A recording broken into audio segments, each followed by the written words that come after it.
ये कहानी काल्पनिक है। इसमें सुनी गई आवाजें, घटनाएं और परछाइयां सच नहीं मानी जाए।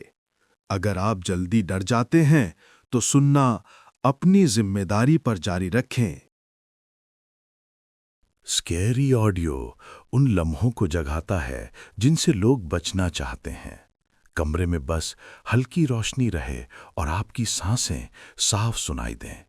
हमारी आवाज कानों में उतरेगी और अंधेरा अपनी चाल चल देगा। हेडफोन लगा लें, कहानी अब शुरू होती है।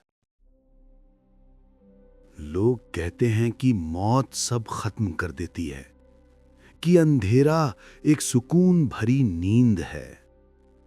वे गलत हैं। मौत कोई अंत नहीं है। ये एक कमरा है, एक जेल, जहां आपकी आत्मा जागती रहती है, बिना शरीर, बिना आवाज, बिना आजादी। इसे कहते हैं अनंत काल का मौन। रोहन, उम्र 17, अपने कमरे में बैठा पढ़ रहा था। अचानक उसके सिर में ऐसा लगा जैसे कोई भारी तार टूटकर गिरा हो। बिजली सी चमकी। दर्द इतना तेज कि वो कुछ बोल भी ना पाया। और फिर एकदम हल्कापन, जैसे किसी ने उसके शरीर का सारा बोझ खींच लिया हो। उसने आंखें खोली।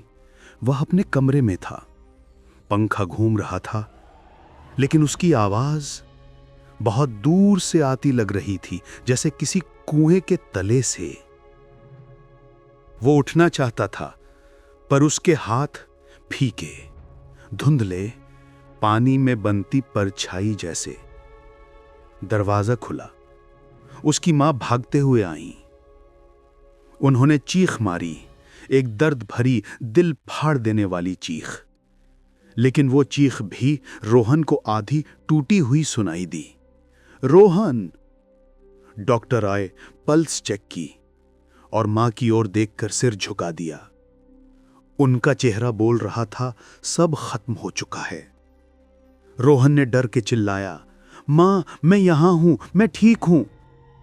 लेकिन उसकी आवाज उसके अपने कानों तक नहीं पहुंची। वो गायब थी। वो चीख रहा था, लेकिन मौन में। उसने मां के कंधे को पकड़ा, हाथ आर पार निकल गया। कोई स्पर्श नहीं, कोई प्रतिरोध नहीं। बिस्तर पर उसका शरीर पड़ा था, अचल, सफेद, उसी उम्र का, लेकिन अब बिल्कुल शांत। एक ठंडी सच्चाई धीरे धीरे उसकी आत्मा में उतरी।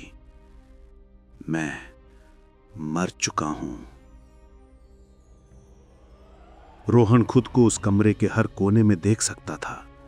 वो दीवार के पार चला जाता, फिर वापस कमरे में लौट आता, लेकिन कोई उसे देख नहीं पाता, कोई उसे सुन नहीं सकता। वो बस देख सकता था, महसूस कर सकता था और सह सकता था। रोहन को एक और बात समझ आई कि मौत में नींद नहीं होती, थकान नहीं होती, सांस नहीं रुकती, बस जागना पड़ता है, हमेशा। वह 2 दिनों तक अपनी मां, पिता और बहन को रोते देखता रहा। हर आंसू एक चोट जैसा लगता था, एक ऐसा दर्द जिसका कोई इलाज नहीं था। वो पेन को छूना चाहता था, पर हवा में हाथ घुल जाता। लाइट ऑन करना चाहता, पर उंगली स्विच से निकल जाती।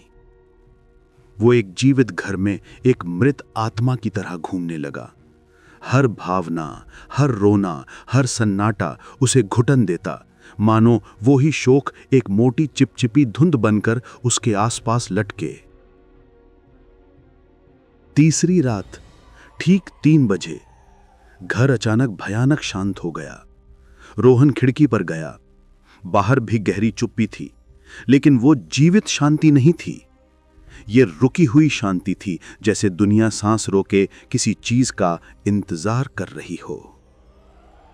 तभी स्टोर रूम वाली दीवार से एक आवाज आई, खर्र।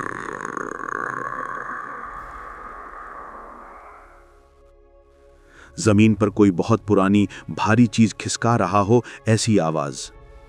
लेकिन ये सिर्फ आवाज नहीं थी, ये उसकी आत्मा के अंदर सीधे कंपन कर रही थी। रोहन डरकर उधर गया। स्टोर रूम का दरवाजा बंद था, लेकिन वो दीवार के पार निकल गया। अंदर घुसते ही एक ठंडी गीली हवा ने उसकी आत्मा को छुआ। कमरा बर्फ जैसा हो गया था। और फिर उसने देखा, दीवार के बीच में एक काला छेद, शून्य जैसा अंधेरा जो कमरे की सारी रोशनी अपने अंदर खींच रहा था। उस छेद में से एक आकृति बाहर आई। न इंसान न आत्मा, बस धुएं और अंधेरे का एक भयानक चलता हुआ आकार। चेहरा नहीं, आंखें नहीं, पर फिर भी वह रोहन को देख रहा था। और रोहन के अंदर एक आवाज गूंजी, प्रतीक्षा समाप्त हुई। आकृति के नीचे से 3 लंबी उंगली जैसी टेढ़ी शाखाएं निकली, सूखी हड्डी जैसी, राख जैसे निशानों के साथ। उसने रोहन की ओर इशारा किया जहां उसका मृत शरीर पड़ा था, और उसके मन में फुसफुसाहट आई, अब तुम मौन के हो। रोहन ने भागने की कोशिश की, पर आत्मा का शरीर किस दिशा में जाए समझ नहीं पा रहा था। द्वारपाल आगे आया। उसने रोहन की आखिरी आवाज छीन ली, और तब उसकी अपनी चुप चीख उस आकृति के अंदर से गूंज उठी। वही आवाज, पर रोहन की नहीं, एक दर्द की नकल, मौत का मजाक। रोहन दहशत से भर गया। उसे पता चल गया, वो मरा नहीं है, वो अब 2 दुनियाओं के बीच फंसा कैदी है, और ये अंधेरा उसका नया मालिक।